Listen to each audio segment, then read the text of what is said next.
Hi, I'm Mia Friedman, and welcome to this exclusive episode of No Filter. As you can hear, I don't really have a voice. I lost it literally hours after talking to my next guest. But I wanted to make sure that I recorded this interview, croaky or not, because Aly Raisman is such an extraordinary woman, and I wanted to do her story and our interview justice. After every interview Aly Raisman does lately, including presumably the one you're about to hear, she gets a headache and feels sick. It's not that she's nervous about doing interviews. It takes more than that to intimidate Aly. This is a woman who's been the captain of the gold medal winning American Gymnastics team in both 2012 and 2016 and is a 6-time Olympic medalist, including 3 golds. So no, it's not nerves that makes Aly sick these days. She's 23 years old now and she's been competing at the highest level in international gymnastics for a decade. What makes Aly feel ill is talking about the sexual abuse she experienced at the hands of a monster called Larry Nassar, who was the trusted, loved and protected team doctor for the American Gymnastics team and used that powerful position to abuse more than 250 young women and girls as young as 6 over a period of 30 years. But Aly wants to talk about it anyway, for reasons she explains in heartbreaking detail. Aly Raisman, one of the most famous, successful and popular gymnasts in the world, captain of a team that included Simone Biles and Gabby Douglas, was one of Larry Nassar's victims. And just a couple of weeks ago, she was one of 156 extraordinary women and girls who steeled their hearts, steadied their nerves, lifted their heads high, and spoke clearly and heartbreakingly about their pain, their fury, and their betrayal directly to their abuser when they were invited by the judge in Larry Nassar's trial to deliver victim impact statements to a packed court and televised live before his sentencing. Just like she is on the bars, the beam, the vault and the floor, Aly Raisman was fierce. In our conversation today, we spoke about what it takes to become an elite Olympic gymnast and where she and her fellow survivors found the strength to take down their abuser. Here's Aly. The first thing I wanted to say is thank you. Thank you for everything that you've done for women, for the survivors of sexual abuse, as well as everything you've done for women in terms of your incredible career. How are you feeling? Thank you for having me on.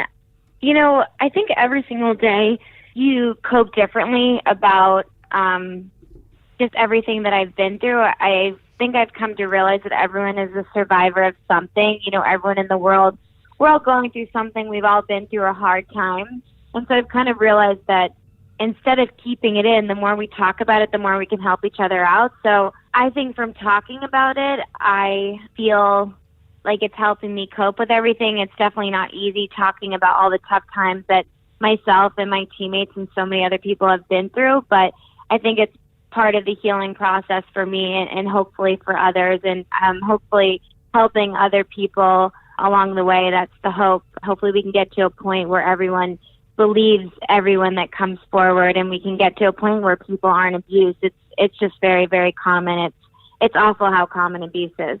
That sense of living in a fairly cloistered world, particularly at a young age when you've been living in a bit of a bubble, whether it's gymnastics or whatever sport it happens to be, it can make you vulnerable to grooming though, can't it? And I know that one of the reasons that you said you wanted to speak out about Larry Nassar and the abuse that you and so many of your teammates and fellow gymnasts suffered is this idea of grooming and wanting people to understand what grooming is. Can you explain a little bit about what grooming is and how that happened to you? Yeah, so, you know, when I first joined the national team, I was 15 years old, and everyone always would describe Larry Nassar as the best doctor, and he was the United States Olympic doctor. He was the USA Gymnastics national team doctor, and everyone around us always said the best things about him. And I was very young. I was 15 years old when I first met him, and, you know, throughout the years, he 100% made me feel uncomfortable. And, you know, I think what people don't realize is how complicated abuse is. You know, even though he was molesting, you know, myself and my teammates, you know, we would talk about it amongst ourselves, just sort of confused. I want people to know that, you know, when you are being abused, it's very confusing. You never want to admit to yourself that you are being sexually abused, it's a very scary thing to cope with. And I think the reason why we would always question it and we would talk about it and say, well, there's no way this could be happening to us. He's very weird and he's definitely touching us uncomfortably, but he's a doctor, so he must know something that we don't know. And he would give us food and presents and he would groom us so that we thought he was our friend. And, you know, when I was younger, I really only thought that a stranger could be someone that could be hurting me. I never imagined it could be somebody that I trusted so much. And the majority of the time, abuse actually occurs with somebody that you know. And the reason why I've been speaking out so much about it is because I want to help educate people and parents and kids so that parents can start the conversation with their children early. Unfortunately, the majority of time it is somebody that can be abusing you that your child knows. And it's a lot more common than we allow ourselves to believe. It's awful. You know, it happened to me, and it was with a doctor. I would never in my wildest dreams ever think, and neither did my parents, ever imagine that, you know, being at the Olympic Games, I was at risk of being molested by the Olympic doctor. And so I think it's important to talk about because it really, unfortunately, can happen to anyone. You never think it can happen to you. But I also am very honest about the fact that when it was happening, I did not realize it was happening to me. I didn't really know enough about what sexual abuse really was. And that's why we really have to continue to talk about it so that everyone is aware of it.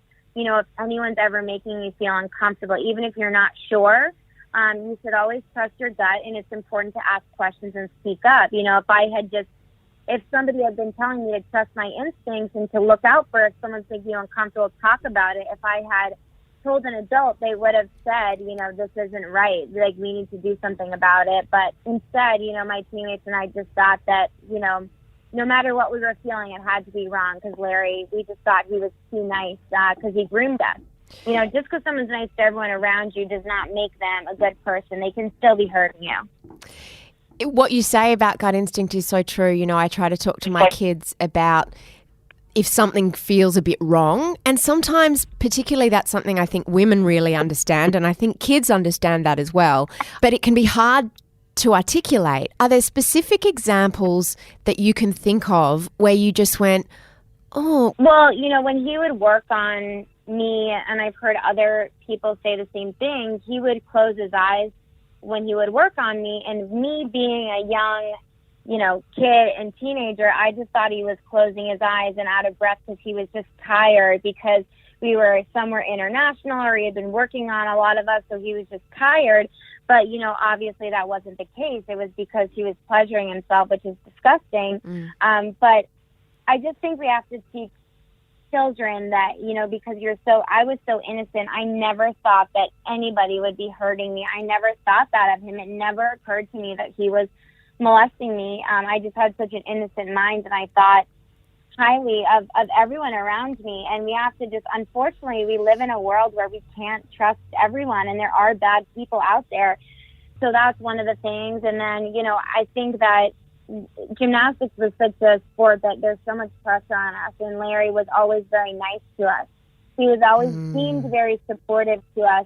You know, if we had a rough practice, he would talk to us, and he would sometimes just give us, you know, cookies or a croissant, or he would give us some kind of treat to make us feel like he liked us and he cared about us. And so we didn't imagine that, you know, he would trick us into thinking he really cared about us and was there for us. And so I want anyone to know, you know, if anyone is giving you whatever it is, you know, every abuser might have a different tactic, but if they're giving you something, you know, flowers or food or a gift, whatever it is, you know, you may be being groomed and they may be abusing you. And I think it's a lot more common than we think.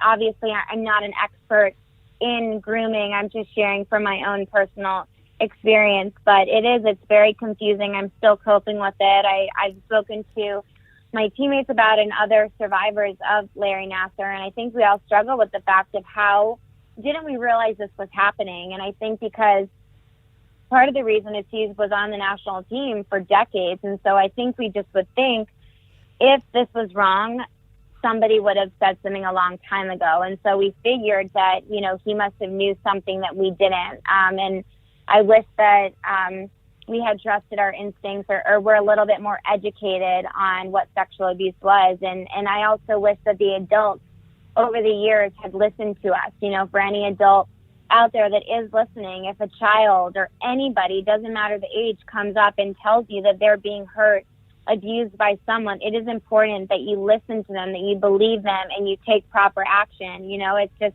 there was even authorities that didn't believe the survivors of Larry, and that's unforgivable. It's disgusting. I'm so glad that you were able to articulate that, because people have said, oh my God, for 30 years he abused 150 women that we know of, and girls. I think it's actually 250 now, and those are just girls that we know of, which is awful. I mean, 250 is just, one person would have been too many, but it's just awful. And Aly, how was this able to continue? How did no one say, hang on, we have a duty of care? These are, in many cases, children. Some of his victims were as young as 6. Why would they be alone with a man? I mean, why would they be alone with any man in that situation? Surely over 30 years, someone must have seen something. How did so many adults fail you? You know, I'm really not sure. I think that we 100% need an independent investigation on the United States Olympic Committee, on USA Gymnastics, on Michigan State University, because all 3 of those organizations enabled Nassar to thrive for so long. And, you know, we need to understand how this happened, and we also need to do an investigation that's bigger than just Nassar, because there are so many people that have come forward about other allegations of mishandling, of abuse from those organizations, and we need to get to the bottom of it. It's awful, and I don't understand how the adults didn't care. You know, I think for so long, the United States Olympic Committee and USA Gymnastics, they put medals, reputation, and money above their athletes, and that's, you know, what we're seeing. I think they're still putting that there because they haven't really done much to show that they care. Which is unacceptable, but I hope that we get to the bottom of this, and I don't have a lot of answers. I want answers of why so many adults didn't care.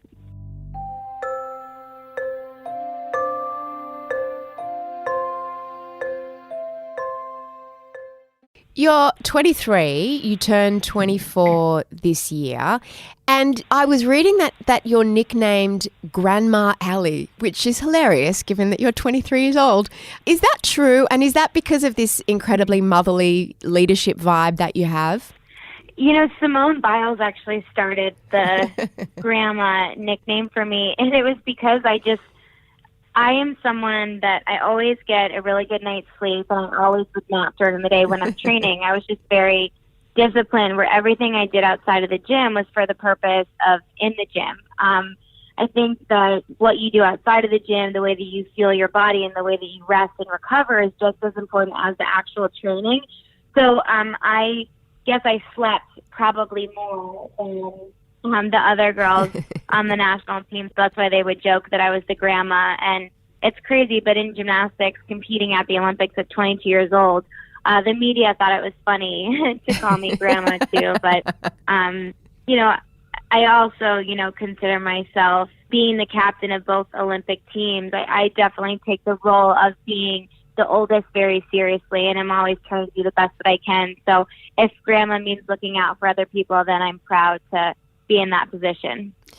How did you get started in gymnastics? I started gymnastics when I was actually just 2 years old with mommy and me classes. And I'm the oldest of 4 kids, so my parents put me in basically every sport, you know, basketball, baseball, tennis, figure skating, soccer. And, you know, I loved gymnastics the most. And when I was 8 years old, I played soccer a lot, and my gymnastics schedule got so hectic that I actually decided just to do gymnastics because my training schedule was so many hours that there wasn't time to do both anymore. When you started gymnastics, do you start doing all the different apparatus, or is it just one? And when does it go from sort of being a hobby to something more serious? Well, when you're just 2 years old, you know, you can barely walk at that point. So my mom would just kind of pick me up and take me around the gym. And, I think when you're little, you're just walking around, you're playing in the foam pit, you're just doing, all kinds of different stuff to help with your coordination. But then as you get older, probably around the time of 5 years old, I think that's when you start sort of learning about all the different events. And, I don't think every single day at practice you're doing all 4 events. I think it just depends on your coaches, but definitely around the age of 8 years old when I started competing, that's when you do all 4 events every day. But, I think every coach is different. As I got older and I was training at the elite level and training for the Olympics, my coaches had me do all 4 events every day. But, some gymnasts around the world, everyone has different programs. Everyone's body is different, with recovery. So some people might do 3 events and do those longer. It just totally depends on your coach's style. And my coach, Aly Raisman, is actually the head coach for Australia Gymnastics now. So the Australia team is in very good hands. So I'm very excited about that and very happy for him. The relationship with a coach must be quite an intense one, because they're like teacher, mentor, parent, friend. What's the dynamic of that like? I was very, very lucky that, my coaches, Mihai and Sylvie Brestian, they've always been so supportive of me. And I think that, they knew me so well and they pushed me to be the best version of myself. But at the same time, Mihai would joke that he knew me better than I knew myself, because he could tell, if I was really exhausted. And he would always say he could tell from the moment I walked into the gym, he could tell if I was going to have a good workout or if I wasn't going to have a good day based on just my facial expression. And I think it's so important that you have a coach that's really able to read you, because in a sport like gymnastics, where there's only 5 girls that pick the Olympic team, you don't want to show that you're injured, and you want to be really tough all the time. And it's a very competitive world. And so to have a coach that is 100% on your side, that is there for you, it's very helpful. And having coaches that, you travel around the world with, you get to have a very close relationship with them. And, there were times where I spent more time with them than I spent with my parents. And what's the process of actually being chosen to go to the Olympics? When do people start actually saying, hey, you could do this? Mm-hmm.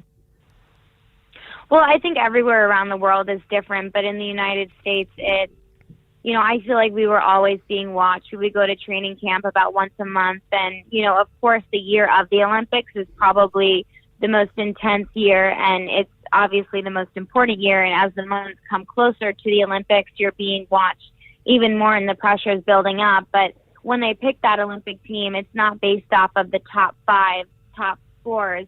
It's actually, they pick the Olympic team. There's a selection committee, and they pick the 5 girls that they think are the best. So you could actually be finished, 10th in the all-around and still make the Olympic team if they feel that you could contribute better than the people above you, because, not everyone competes all-around at the Olympics. So if you're very good, if you're number 1 in the country on bars and you're still 10th in the all-around, you could still go.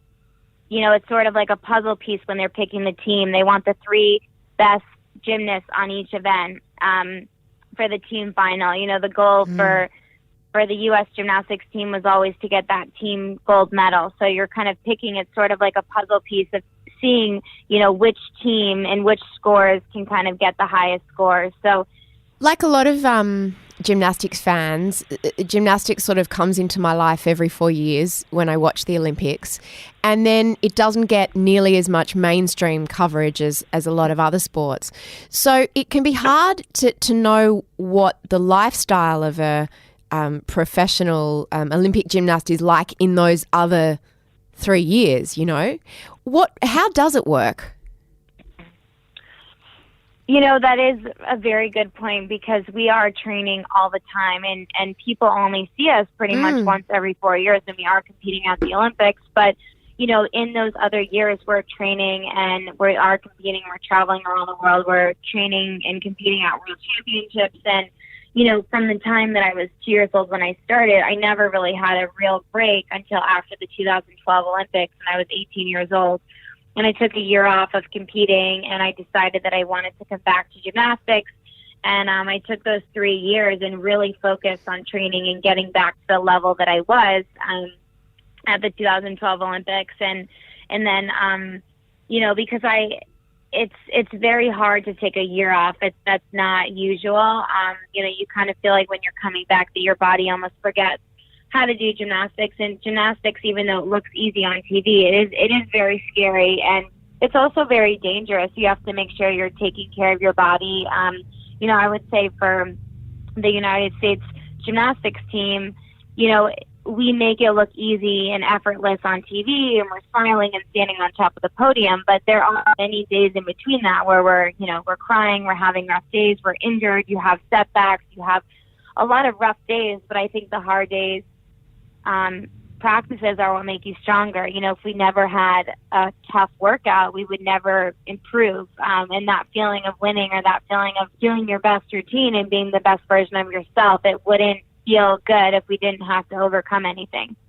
What's your lifestyle like when you're in peak training mode? It's pretty much just gymnastics. It's eat and sleep and breathe gymnastics. I really don't do anything else. I think in order to be, one of the best gymnasts in the world, you have to think about everyone has the same 24 hours in the day. So whoever is making those 24 hours count is the one that's going to end up on top. And so I just felt like I had to put kind of the rest of my life on hold if I really wanted to do this. And that was what I wanted to do. I loved gymnastics. I had always dreamed of going to the Olympics. And it's just such a competitive sport. And the amount of pressure you have on you is so great that when you are competing at the Olympics and you're on a 4-inch wide beam, it is terrifying. And by that moment, you're so nervous, and, you're thinking about the millions and millions of people watching you.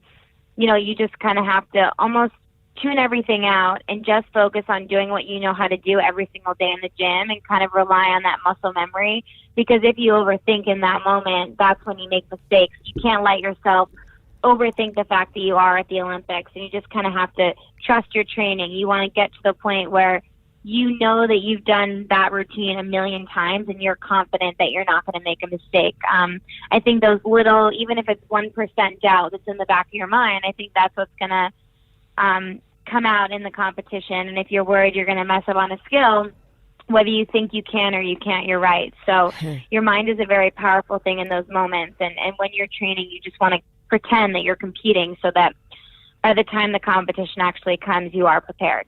Is it boring sometimes? It's never boring because it's never easy. I think gymnastics is one of those sports where there's always something you can improve on. I did the same conditioning, the same routines every single day, and it was never boring because it never felt easy for me. I would finish Saturday morning practice at around 12:30, have Sunday off, and I would still be exhausted by Monday because I would train 6 days in a row. So it was hard to feel recovered. I always felt like I was exhausted. So you train full-time 6 days a week? Yeah, I would train Monday, Wednesday, Friday, twice a day. So Monday through Friday, I would train in the mornings from 8:30 to 12:30, and then Monday, Wednesday, Friday, I would go back from around 5 to 7:30, and then Saturday morning was 8:30 to 12:30 as well. So it sounds like a lot of hours, and it was. I was always exhausted. It was just one of those things where I always felt like I never had a good workout because I just never felt rested. And gymnastics is just one of those sports where there's 4 events, and it's so difficult what we do, and you can't really predict where you're going to have to compete in the world. So you might be really jet lagged. So you just have to prepare yourself and kind of get used to doing the routines when you are exhausted. I think gymnastics is survival of the fittest because it is so difficult.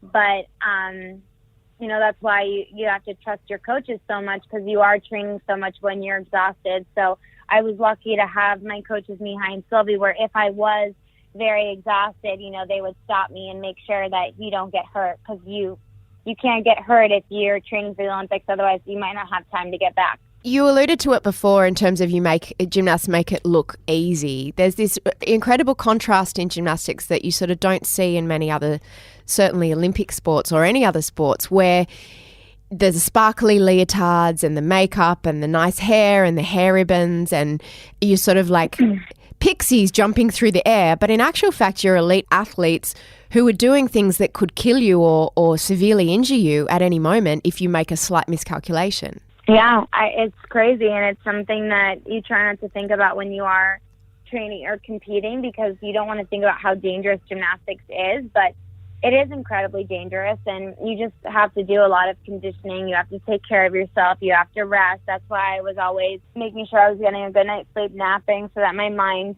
was alert. But I mean, everyone's human. There are plenty of times where I had days where I would wipe out or mess up a skill, and you come close to injuring yourself, or you do. Everyone's human, but it is a very, very difficult sport. And, you know, even just watching videos, you know, at the 1996 Olympics, that's really where my dream came from for being an Olympian. You know, you watch the commentators and they're calling these incredible, strong women, you know, little girls dancing. Yeah. And it's incredibly sexist. And, you know, I think today, I would say that our society has come a long way in supporting female gymnastics, at least in the United States. Obviously, it's not where it should be. We still have a ways to go. But when I compare it to the 1996 Olympic commentating, it's better, but it's still not enough. But it is crazy, you know, if somebody described me as a little girl dancing at the Olympics, I mean, it just is it's just very crazy to me. You know, but I think that hopefully we are being seen now, you know, as strong women, and hopefully everyone around the world respects any female athlete. I think that's very, very important, or any female for that matter. There's a lot of, certainly in Australia, we've had a lot of cases of particularly young male athletes in various sports, from tennis to swimming, really being at the top of their game, but in their sort of early 20s, really sort of coming unhinged and having breakdowns or having various issues. And it seems like the singular focus that's required of anyone who gets to the level of certainly the Olympics or world competition has to have such focus that it doesn't. It's been argued, I suppose, that it doesn't give you a lot of life skills. Now, this doesn't seem to happen to young women. Young women seem to keep their shit together. But how have you managed to be such a well-rounded, smart, mature, worldly woman? Well, you know, I talk about this with my mom a lot, because I think we joke a lot about the fact, in order to be an Olympian, and I think in order to be a gymnast for that matter, with all the crazy stuff we do, I think you have to be a little crazy to do the amount of training that we do, the amount of like flips and difficult skills that we do, and to go back day after day, and to be, you know, I heard an Olympic figure skater say that a couple of years ago, saying you have to be a little crazy to be an Olympic champion, because it's the amount of hours and that obsession to win, where, you know, when I was younger, my parents would always talk to me about it, that, you know, of course they knew how badly I wanted to go to the Olympics and how competitive the sport was, but they always said it's far more important to be a good person than it is to be first place on the podium. People will always remember you for your character rather than what place you are. And that was something that always stuck out to me, because, you know, when I was younger and, you know, throughout my career, I was never the one that was always first place. That was never me. And, you know, my parents would always say, just be a good person, because that's more important. And it was something I thought about before I would compete, because it would sort of make me feel a little bit like the pressure was off of myself, because I knew that if I'm a good person, that's all I can do.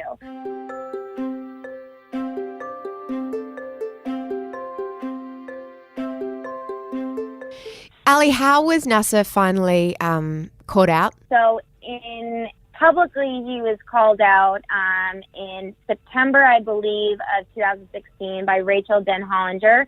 And but behind the scenes in around July of 2015, myself and a few of my teammates actually met with a private investigator that USA Gymnastics hired.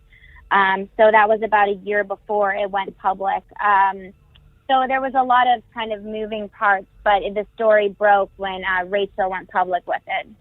And at what point was he taken away from his position of accessibility to young gymnasts? What did it take? I don't have the exact date on me right now, but I do know that USA Gymnastics was made aware in July of 2015, so we know it. You know, they might have been made aware earlier. That's why we need an independent investigation to really get to the bottom of how this disaster happened and why it wasn't handled properly, because there's definitely something wrong with, you know, Larry Nassar was able to continue working for over a year. USA Gymnastics allowed him to continue working for over a year. Michigan State University, I would like to know when they found out about Nassar too, why neither of the organizations did anything about it, allowed him to continue working. So there's a lot of questions that I have that is unacceptable. He should not have been able to work with anyone. Your decision to testify and read your victim impact statement, which was absolutely extraordinary, how did that come about? You know, it was something that I just decided very last minute. I decided Wednesday night, and I spoke Friday morning. I actually didn't really tell anyone that I was going because I didn't want any of the media to find out. I wanted to just get there, get a good night's sleep, have some privacy, and nobody knew until I walked into the courtroom. It was something that, you know, I didn't think I was going to do. And then Wednesday night I was watching the survivors speak. I watched Kyle Stevens give her incredible impact statement saying, little girls don't stay little forever. They grow into strong women that destroy your world. And she said that to Larry, looked him right in the eye, and watching other strong young girls, strong women. And I just felt like I had to be there. I felt like in that moment that we were this army of survivors and that we were going to change things. And you know, in that moment of my speech, I felt empowered and strong, but after I was just incredibly exhausted and I didn't feel good. I felt really sick. I felt really weak because there's so much trauma and so much pressure in being in that room. It was a lot. But, you know, every time I finished an interview talking about everything that happened, I sometimes have a headache or I don't feel good because it's never easy talking about abuse. But I think that when you want change and something needs to change, you know, this is not going to be easy to make change and to make abuse less common and to fix these organizations, but it's very important and very much needed. How great was that judge? I thought she was amazing. I'm so glad that she let everybody speak. She let anyone who wanted to give their impact statement. I thought it was incredible because everyone copes differently, and hopefully, just as I felt, hopefully the other survivors got a little bit of healing from it. You know, you're never going to heal fully because, you know, when you're abused, it doesn't just go away like that. But I hope that everyone felt some sort of strength being in there and it helped them. And just finally, Aly, I wanted to ask how your mum and dad are. They're internet famous for how they're dancing along with your routines and how invested they are. They're just phenomenal people. And I know that you've been hurt and upset by the idea that why didn't they, you know, some people saying, why didn't they stop it? What happened? I mean, clearly they didn't know, but they must just be feeling so tortured and so distressed that this happened to you, because when something bad happens to your child, it's like it's happened to you. Yeah, you know, from the moment that I realized that it did happen to me, I told my parents right away. They were very, very supportive. From that moment, my parents and I, we kept reaching out to USA Gymnastics. We kept making sure that there was an investigation. We were on it from that moment and making sure to create change. And, you know, I personally think it's really unfair when people, first of all, when they victim shame, when they blame the survivor, but they also victim shame the parents, because, you know, my parents, if I didn't know that I was being abused at the time, how are my parents supposed to know? You know, my parents have been so supportive, and, you know, like I said, from the moment they realized they were helping me, you know, this is something that every family is dealing with. It's not just the person that was abused that's affected. It's the whole family. It's the parents. It's the siblings. It's everyone around them. You know, it's not easy. And, you know, I'm just grateful for all the support that I'm getting, but I'm also grateful for my family's support. Well, Aly, you're an incredible gymnast. You're an incredible woman, such a role model for women all over the world. I hope you know that, both within your sport and outside of it. When do you have to, we are all just so appreciative that you do what you do. When do you have to decide whether you're going to compete in 2020? And if you do, when do you have to start training again? You know, right now I feel like I said in my impact statement. I just feel like USA Gymnastics is literally rotting. It's such a disaster right now, the organization. And so I feel right now the most important thing is to help fix the organization and to support the other survivors. You know, just because Larry Nassar is in jail does not mean that I'm satisfied. You know, I'm just getting started. I'm just starting to use my voice, and I want change. I want to make sure that we get to the bottom of how this disaster happened so we can make sure it never happens again. And Aly, you've certainly done everything in your power to make that happen. And I just look forward to seeing you continue to fight like the warrior that you are and continue to achieve incredible things. I can't wait to see what you do next. Thank you so much. And we can't wait to see you in Australia. Thank you. I can't wait to see you soon. Thanks for listening to this episode of No Filter. What a woman, hey? I was so excited to talk to Aly before she gets on a plane and comes out to Australia for the 2018 World Cup Gymnastics event, which is being held in Melbourne from February 22 to 25. You can buy tickets and go and see Aly and all the extraordinary gymnasts from Australia and around the world by going to gymnasticsworldcup.com.au. We'll put a link direct in our show notes as well. And you can find Aly's book, aptly titled Fierce, at apple.co/Mamma Mia. This show was produced by the extraordinary Elissa Ratliff, my right hand, for the Mamma Mia Podcast Network.